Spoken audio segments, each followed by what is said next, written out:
नमस्कार दोस्तों, मैं श्रेया आपका स्वागत करती हूँ कहानी ऑडियो पर। आज मैं आपको सुनाने जा रही हूँ एक ऐसी कहानी जो सिर्फ एक कहानी नहीं बल्कि एक हद से ज्यादा खौफनाक सच है। साल था 1999। जगह चिरगांव, एक छोटा सा कस्बा झांसी के पास। वो वक्त जब रात को लोग 9 बजे के बाद अपने घर के दरवाजे बंद कर लेते थे। बिजली अक्सर जाती रहती थी और अंधेरों में सिर्फ दिए या लैंटर्न जलते थे। इसी अंधेरे के बीच एक रात कुछ ऐसा हुआ जो आज भी वहां के लोग याद करके कांप उठते हैं। कहानी है अनदेखी बारात की। दिसंबर 1999 का एक ठंडी रात थी। पूरा चिरगांव शांत था, सड़कों पर सन्नाटा, केवल कहीं कहीं कुत्तों के भौंकने की आवाज और हवा के साथ हिलते पुराने बरगद के पेड़ की खरखराहट सुनाई देती थी।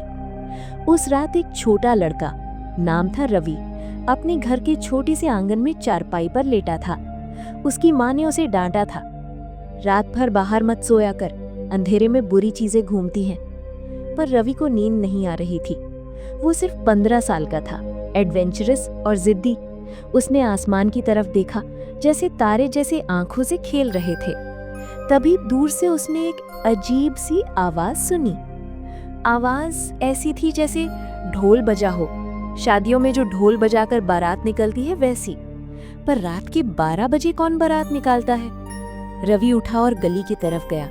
उसने देखा कि दूर अंधेरे में रोशनियां झिलमिलाती आ रही हैं, जैसे मशाले या पुराने जमाने की लैंटर्न हो। बारात है क्या? रवि ने सोचा। उसने घर के अंदर जाके माँ को जगाने की सोची, पर फिर खुद ही चुपके से देखने चला गया। जैसे ही वो कोने तक आया, उसने देखा एक लंबी सी बारात निकल रही थी। पर ये बारात कुछ अलग थी। बाराती सब काले कपड़े पहने हुए थे। उनके चेहरे अंधेरे में दिख नहीं रहे थे। कुछ लोग हाथ में पुराने मशाल ले रखे थे जो हवा में लपलपाती थी। बीच में एक दुल्हन थी, घाघरा और लाल चुनरी में। उसका चेहरा घूंघट से ढका था।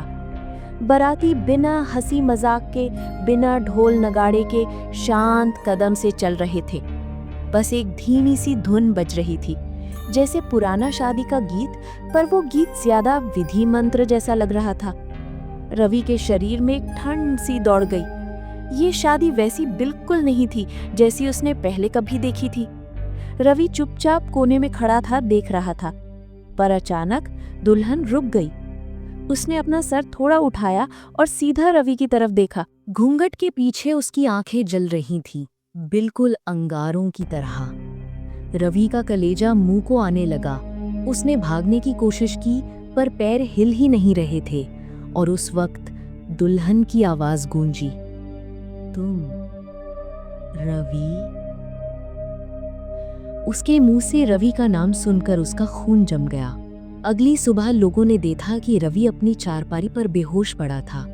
उसके कपड़े मिट्टी से भरे हुए थे, पैरों पर कांटे चुभे थे, जैसे रात भर वो कब्रिस्तान में भटकता रहा हो। पर सबसे बड़ी बात, रवि बोल ही नहीं पा रहा था। उसका गला बंद था, आंखें फटी हुई थीं और वो सिर्फ एक ही चीज लिख रहा था मिट्टी में, बारात, बारात, बारात। उसके घर वाले समझ नहीं पाए।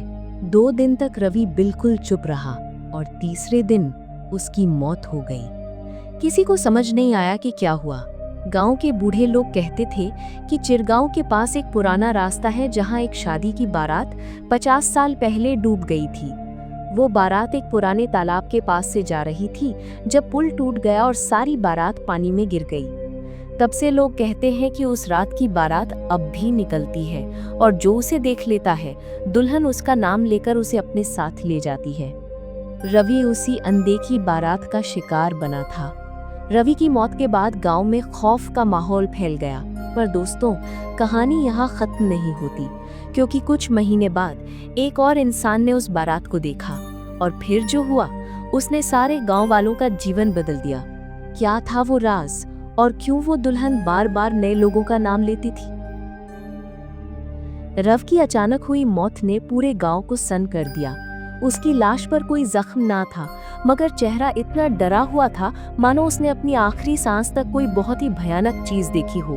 लोग कहते थे, रात के 12 बजे वाली बारात को जिसने देखा उसकी मौत पक्की। रव की माँ तो सदमे में ही पागल हो गई थी। दिन रात एक ही बात दोहराती रहती, दुल्हन ने मेरे बेटे का नाम लिया, दुल्हन ने उसको बुला लिया। गांव के बुजुर्ग रामखिलावन बाबा लोगों को समझाते थे। उन्होंने ही बताया था उस 50 साल पुरानी बारात के बारे में जो तालाब में डूबकर खत्म हो गई थी। कहते हैं उस हादसे में दुल्हन का परिवार और दूल्हे की पूरी बारात बह गई थी। दुल्हन की लाश कभी मिली ही नहीं और तब से हर साल कुछ ही रातों में वो अनदेखी बारात निकलती है। लोगों को हिदायत दी जाती थी कि अगर रात को कोई बारात देखे तो खिड़की दरवाजा बंद कर लो, उसकी तरफ मत देखना, वरना दुल्हन तुम्हारा नाम ले लेगी।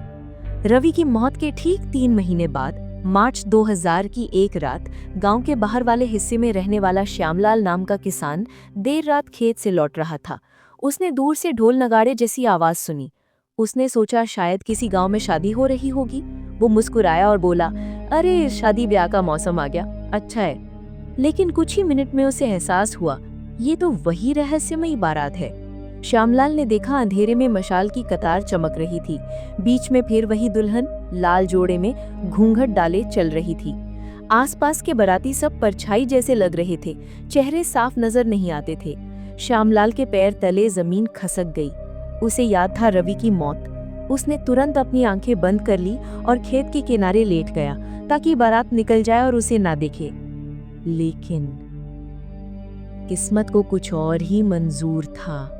बारात उसके सामने से गुजरी और अचानक कदम रुक गए। चारों तरफ एकदम सन्नाटा। फिर दुल्हन का सर उठा। उसके घूंघट के भीतर से 2 अंगार जैसी आंखें चमकी। उसने धीरे से कहा, श्यामलाल। श्यामलाल का दिल जोर जोर से धड़कने लगा। उसने आंखें कसकर बंद कर ली, पर तभी उसके कान के पास वही आवाज फुसफुसाई, अब तू मेरा है। अगली सुबह गांव वालों ने श्यामलाल की लाश खेत में पड़ी देखी। उसका चेहरा नीला पड़ा था, आंखें पूरी तरह से बाहर निकली हुई थी, जैसे किसी ने जबरदस्ती उसकी जान निचोड़ ली हो। उसकी मुट्ठी में मिट्टी भरी थी और मिट्टी पर उंगलियों से लिखा था, दुल्हन। 1 साल में 2 मौतें, दोनों बारात दिखने वाले। पूरा गांव अब सख्त दहशत में था। लोग कहते, ये दुल्हन अपनी बारात में हर बार किसी नए को ले जाती है। बच्चों को रात में बाहर निकलना मना कर दिया गया। औरतें खिड़की दरवाजे कस कर बंद कर लेती। लेकिन डरने से क्या मौत टल जाती है? सवाल ये था, क्या कभी कोई इस रहस्य का सामना कर पाएगा? क्यों ये दुल्हन बार बार नए लोगों का नाम लेकर उनकी जान ले रही थी? उसकी आत्मा को आखिर क्या चाहिए? और क्या कोई इस अनदेखी बारात को रोक पाएगा? श्यामलाल की मौत के बाद गांव में अजीब सा सन्नाटा रहने लगा था। लोग शाम ढलते ही दरवाजे बंद कर लेते।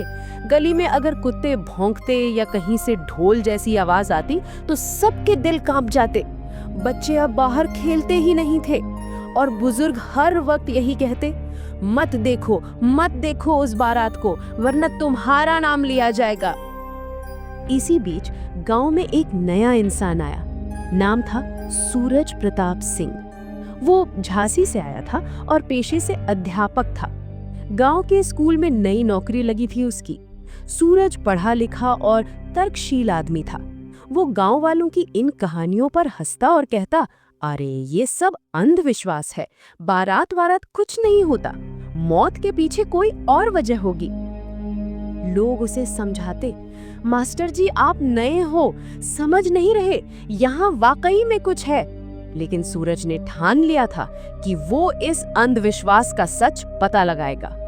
मार्च की एक ठंडी रात सूरज ने जानबूझकर अपने घर का दरवाजा खोला छोड़ा। उसके पास सिर्फ एक लालटेन थी और एक पुरानी डायरी जिसमें वो अपनी रिसर्च लिखता था। गांव वाले डरते डरते उसे देख रहे थे। कोई पास आने की हिम्मत नहीं कर रहा था। करीब 12 बजे अचानक वही आवाज गूंजने लगी। ढोल नगाड़ों की धीमी थाप, हवा में मशालों की गंध भर गई। सूरज की आंखें चमक उठी। वो बोला, तो ये है वो बारात। सड़क पर वही रहस्यमयी जुलूस दिखाई दिया। काले कपड़ों में ढके बाराती, हाथों में मशालें और बीच में लाल जोड़े में दुल्हन। लेकिन इस बार सूरज भागा नहीं, वो सीधा उनके बीच चला गया। गांव के लोग खिड़कियों से ये नजारा देखकर कांप उठे। सबको लगा अब मास्टर जी भी मरेंगे। सूरज ने मशाल की रोशनी में दुल्हन का चेहरा देखने की कोशिश की। उसने जोर से कहा, तुम कौन हो, क्या चाहती हो? सन्नाटा, सिर्फ हवा का झोंका और मशालों की लपटें। फिर धीरे धीरे दुल्हन का सिर उठा। उसके घूंघट के नीचे से चेहरा नहीं बल्कि सड़ चुका मांस और जलती आंखें झलक रही थीं। वो धीरे से बोली, सूरज। गांव वालों की चीखें निकल गई। सूरज का दिल जोरों से धड़कने लगा, लेकिन उसने हिम्मत नहीं हारी। उसने जल्दी से अपनी जेब से गंगा जल की छोटी शीशी निकाली जो उसे एक बुजुर्ग ने पहले दी थी। उसने जमीन पर छींटे मारे और जोर से कहा, अगर तेरे इरादे बुरे हैं तो रुक जा। अचानक जमीन हिलने लगी। पूरा जुलूस जैसे धुएं में बदलकर पीछे हट गया। दुल्हन ने एक भयानक चीख मारी और कहा, तू नहीं बचेगा, तेरी किस्मत उस तालाब से जुड़ी है। और फिर सब गायब हो गए। सूरज जमीन पर बैठा पसीने से तरबतर था, लेकिन उसकी डायरी में पहली बार कुछ ठोस लिखा गया। ये बारात सच में है, ये कोई भ्रम नहीं, और इसका राज तालाब से जुड़ा है। दोस्तों, अब सवाल ये है, कौन सा तालाब? क्यों बारात बार बार उसी तालाब की तरफ जाती है? और दुल्हन ने क्यों कहा कि सूरज की किस्मत उस तालाब से बंधी है? सच जानने के लिए सूरज को अब उस तालाब तक जाना ही होगा, लेकिन वहां उसका इंतजार कौन कर रहा है? अगली सुबह सूरज पूरे गांव में चर्चा का विषय बन गया था। लोग हैरान थे कि वो अब भी जिंदा था। बच्चे तक उसे देख देख कर कहते, ये वही मास्टर जी हैं जिन्हें बारात ने नाम लेकर कर भी छोड़ दिया।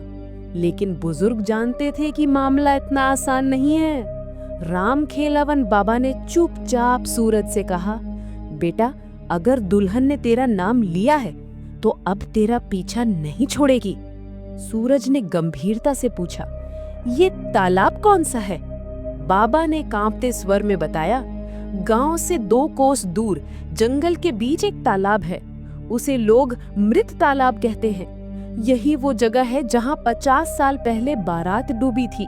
तब से वहां कोई नहीं जाता। दिन हो या रात, पानी के ऊपर हमेशा धुंध छाई रहती है। पक्षी तक उसके किनारे नहीं बैठते। सूरज ने ठान लिया था कि सच वही मिलेगा। सूरज ने अगले दिन लालटेन, नोटबुक, गंगा जल और एक पुरानी मंत्र वाली किताब साथ रखी। गांव वाले उसे रोकने लगे, मत जाओ मास्टर जी, वहां मौत है। लेकिन उसने कहा, अगर मैं सच नहीं जानूंगा तो कल को और लोग मरेंगे। किसी को तो सामना करना होगा। उस रात चांदनी धुंधली थी और आसमान में बादल छाए हुए थे। सूरज अकेला मृत तालाब की ओर निकल पड़ा। जंगल की पगडंडी पर सन्नाटा था। बस झींगरों की आवाज और कभी-कभी उल्लू की चीख सुनाई देती थी।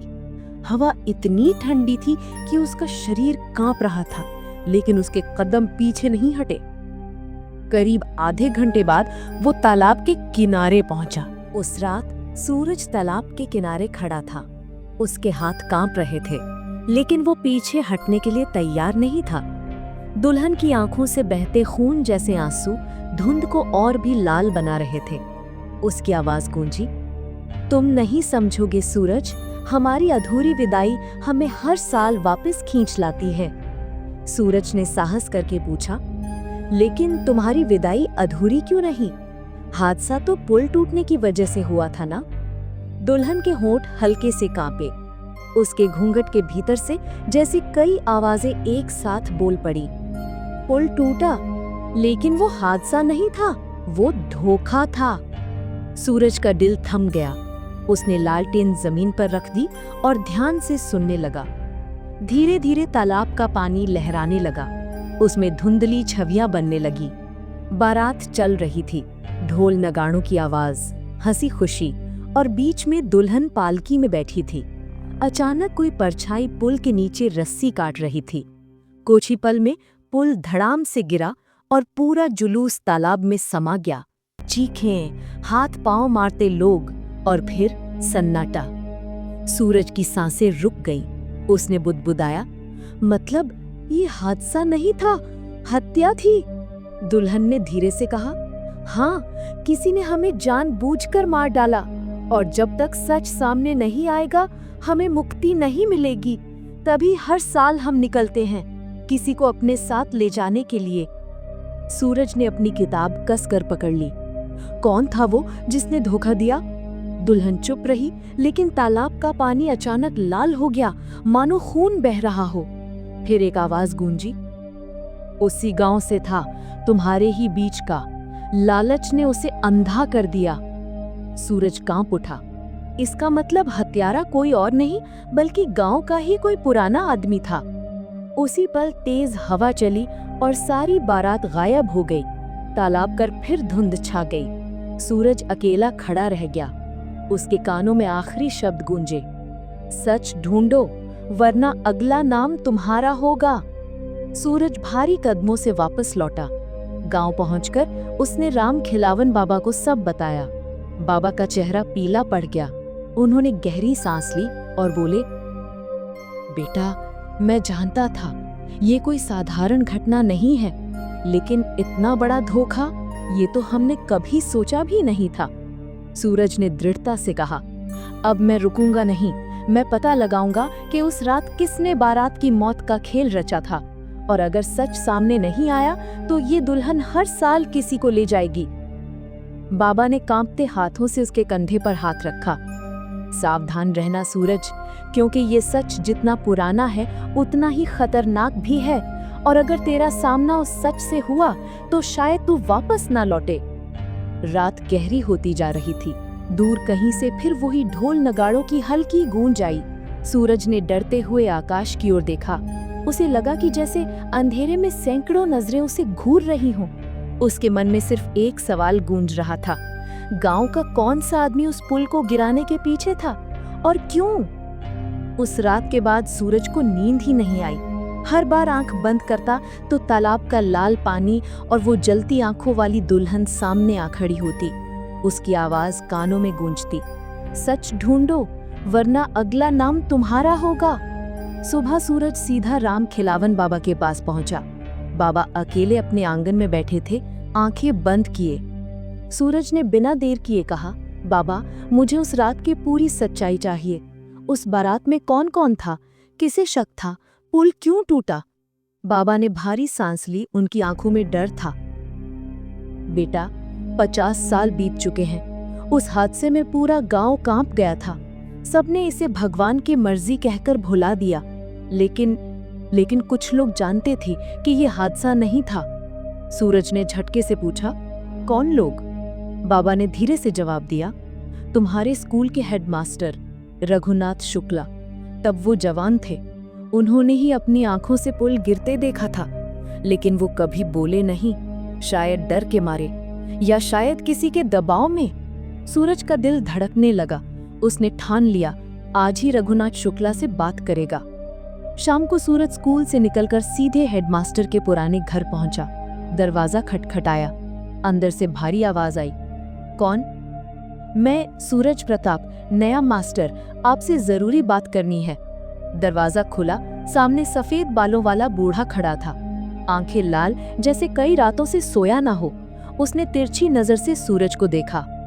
तुम्हें किस बारे में बात करनी है? सूरज ने सीधे कहा, मृत तालाब के बारे में। ये सुनते ही बूढ़े का चेहरा बदल गया।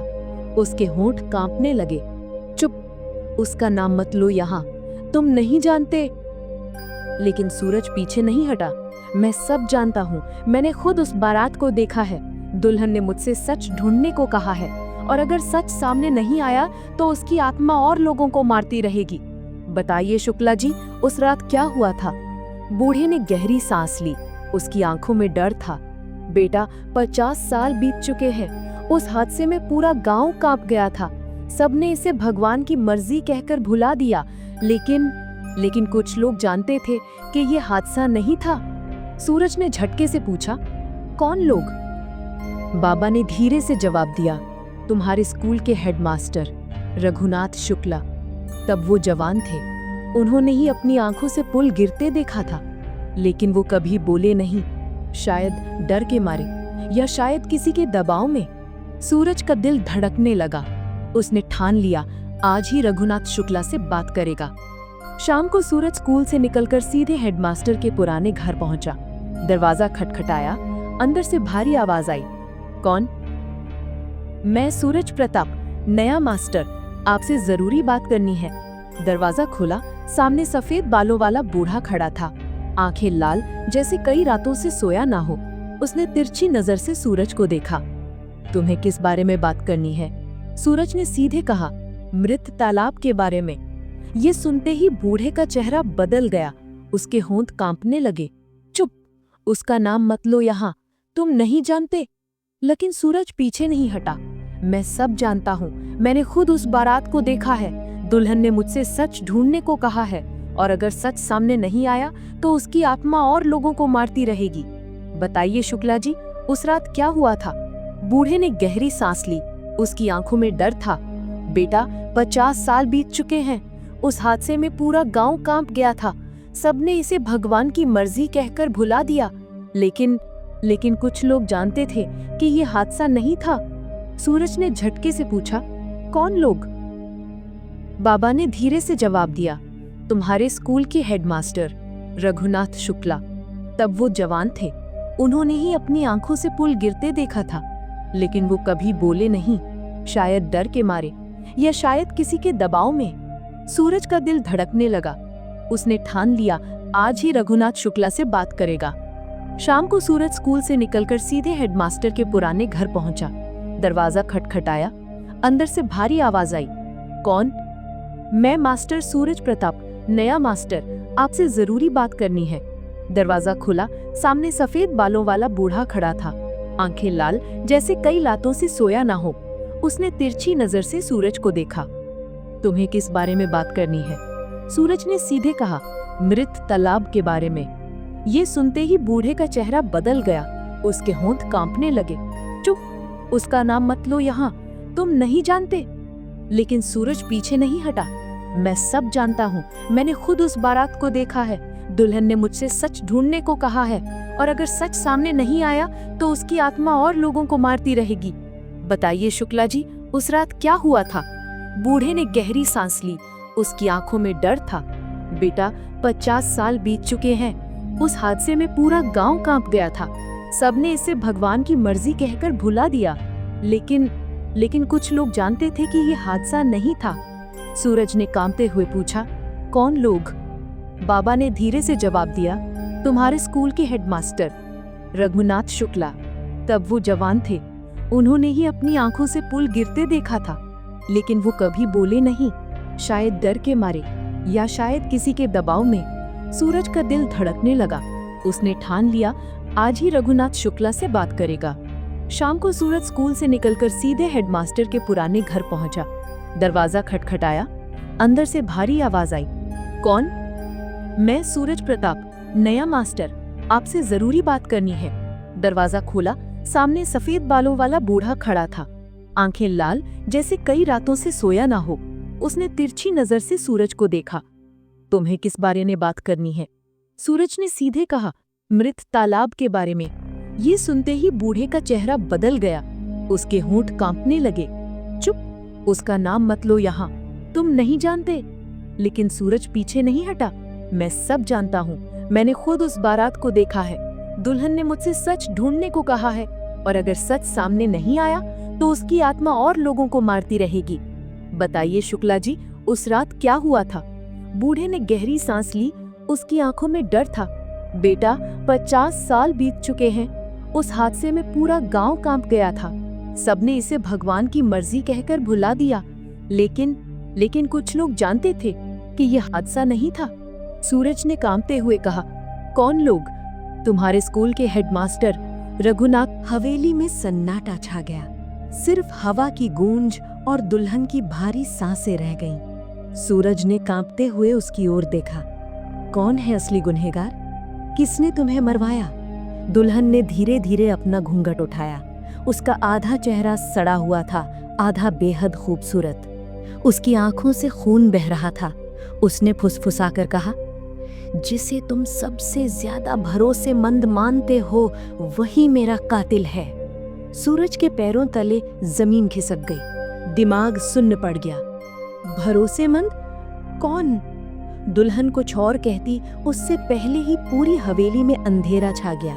लालटेन बुझ गई और सूरज ने महसूस किया जैसे कोई अदृश्य हाथ उसकी गर्दन पकड़ रहा हो। हवेली के भीतर एकदम काला अंधेरा छा चुका था। सूरज ने महसूस किया कि उसकी सांसें घुट रही हैं। कोई अदृश्य ताकत उसकी गर्दन दबा रही थी। वो छटपटा रहा था मगर आवाज गले से निकल ही नहीं रही थी। अचानक दुल्हन की कर्कश चीख गूंजी। सच जानना चाहता है ना तू? तो मरने के लिए तैयार हो जा। सूरज ने पूरी ताकत लगाकर अपनी जेब से छोटी सी पीतल की घंटी निकाली, वही घंटी जो रामखेलावन बाबा ने दी थी। जैसे ही उसने उसे हिलाया, घंटी की तीखी आवाज हवेली में फैल गई। चीख अचानक थम गई। गला दबाने वाली ताकत छूट गई। सूरज हांफते हुए जमीन पर गिर पड़ा। उसकी लालटेन बुझ चुकी थी, लेकिन अंधेरे में दुल्हन का चेहरा जलते कोयले की तरह चमक रहा था।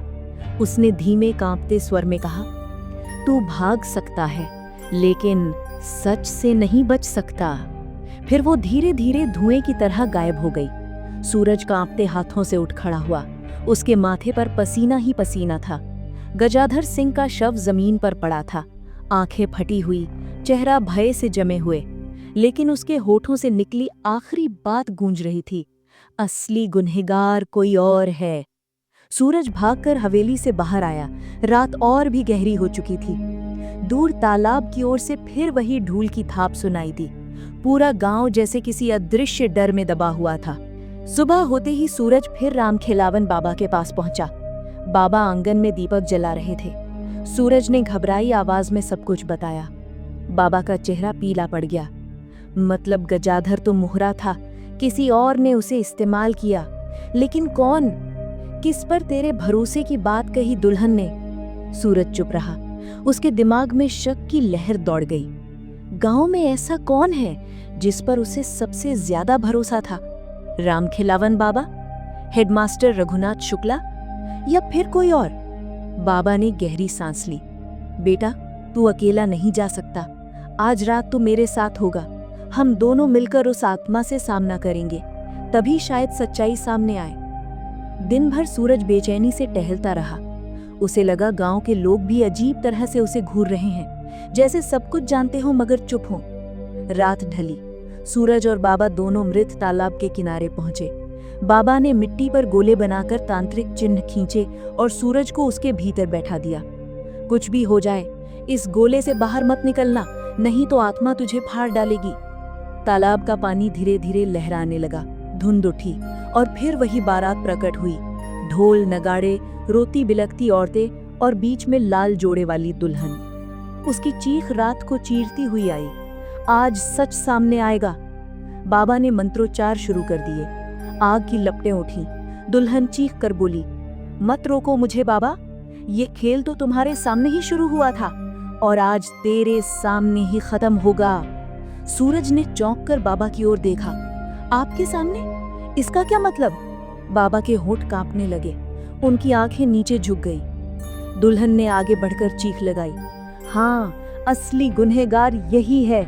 यही था जिसने गजाधर को धमकाया, यही था जिसने रस्सी कटवाई, क्योंकि लालच और जमीन, सबका असली भूखा यही था। सूरज के पैरों तले जमीन खिसक गई। उसने अविश्वास से बाबा को देखा। ना, ये झूठ है, बाबा ऐसा नहीं कर सकते। बाबा की आंखों से आंसू बहने लगे। हाँ बेटा, मैंने ही सब कुछ किया था। मुझे जमीन चाहिए थी, दौलत चाहिए थी। मैंने गजाधर को धमकाया, मजबूर किया, और जब सब मर गए तो मैंने चुप्पी साध ली। मैंने सोचा वक्त सारा राज दफन कर देगा, लेकिन राज दफन नहीं हुए बाबा। हर साल हम वापस आते हैं तुम्हें बुलाने। बाबा जमीन पर गिर पड़े। मुझे माफ कर दो, मैंने गलती की। लेकिन दुल्हन की चीख गूंज उठी, अब माफी नहीं मिलेगी। तालाब का पानी लहराकर उफान मारने लगा। लाशों जैसी परछाइयां तालाब से बाहर निकलने लगीं। पूरा तालाब खून खून दिखने लगा। सूरज ने देखा दुल्हन बाबा की ओर बढ़ रही है और बाबा की चीखें पूरे गांव में गूंज रही थीं। तालाब का पानी खौलने लगा था। रात का अंधेरा मानो और गाढ़ा हो गया था। लाल धुंध में डूबी दुल्हन बाबा की ओर बढ़ रही थी। उसकी आंखें जलती मशालों जैसी थीं। बाबा जमीन पर घुटनों के बल गिर चुके थे, हाथ जोड़कर दया की भीख मांग रहे थे। मुझे माफ कर दो, मैंने गलती कर दी, मैं लालच में अंधा हो गया। लेकिन दुल्हन की आवाज गूंजी इतनी भारी कि हवा तक कांप उठी। गलती नहीं, पाप था ये। तूने हमें धोखा दिया, तूने हमारी जिंदगियां छीनी, अब तू बचेगा नहीं। अचानक तालाब से सैकड़ों हाथ निकले, गीले सड़े गले हाथ। उन्होंने बाबा को पकड़ लिया। बाबा चीखते रहे, छटपटाते रहे, लेकिन हाथ उसे घसीटकर तालाब की ओर ले जाने लगे। सूरज गोल के भीतर कांप रहा था, उसके दिल में डर और दया दोनों उमड़ रहे थे। नहीं, छोड़ दो बाबा को, अगर बदला लेना ही है तो मुझसे लो। दुल्हन ने सूरज की ओर देखा, उसकी आंखों की जलन पल भर को थम गई। तू निर्दोष है, तुझे कुछ नहीं होगा, लेकिन जिसने हमें धोखा दिया उसकी मुक्ति मौत ही है। बाबा की चीखें और तेज हो गईं। उसका शरीर आधा पानी में समा चुका था। सूरज बचा ले, मैं तेरा गुरु हूँ, बचा ले। सूरज ने कांपते हुए गोले से बाहर कदम रखने की कोशिश की, तभी अचानक उसके कानों में घंटी की आवाज गूंजी, वही घंटी जो उसने पहले बजाई थी। बाबा की आत्मा ही जैसे उसे रोक रही थी। तालाब की लहरें और ऊंची हो गईं। दुल्हन ने आखिरी बार बाबा की ओर हाथ उठाया। 50 साल का पाप आज खत्म होता है। और अगले ही पल बाबा का शरीर पूरी तरह पानी में समा गया। तालाब कुछ देर तक उफनता रहा, फिर अचानक शांत हो गया। सूरज हांफते हुए वहीं बैठ गया, उसकी आंखों से आंसू बहने लगे। दुल्हन उसके सामने आई। इस बार उसका चेहरा शांत था, घूंघट धीरे धीरे नीचे सरक गया। धन्यवाद सूरज, तूने हमें मुक्ति दिलाई, अब हम लौट रहे हैं हमेशा के लिए। धीरे धीरे बारात के सारे साए तालाब की धुंध में गायब होने लगे। ढोल नगाड़ों की गूंज थम गई। तालाब का पानी अब काला नहीं, बिल्कुल साफ हो चुका था। सूरज ने गहरी सांस ली, उसे लगा जैसे किसी भारी बोझ से मुक्त हो गया हो। सुबह हुई, गांव के लोग तालाब के पास जुटे। उन्होंने पहली बार तालाब को शांत और निर्मल देखा। सूरज ने सबको सच बताया। गांव वाले हक्का बक्का रह गए। कोई विश्वास नहीं कर पा रहा था कि रामखेलावन बाबा ही असली गुनहगार था। लेकिन जब तालाब से बाबा की लाठी और फटा हुआ कपड़ा निकला तो सब समझ गए। उस दिन के बाद मृत तालाब को किसी ने मृत नहीं कहा। लोग उसे फिर से शांत सरोवर कहने लगे और गांव में पहली बार चैन की सांस आई।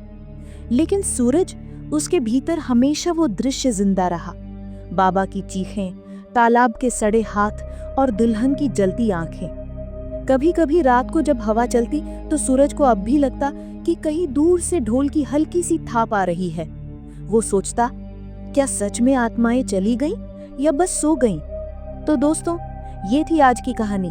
क्या आपको भी कहीं दूर से ढोल की थाप सुनाई दी या लाल जोड़े में कोई परछाई दिखी?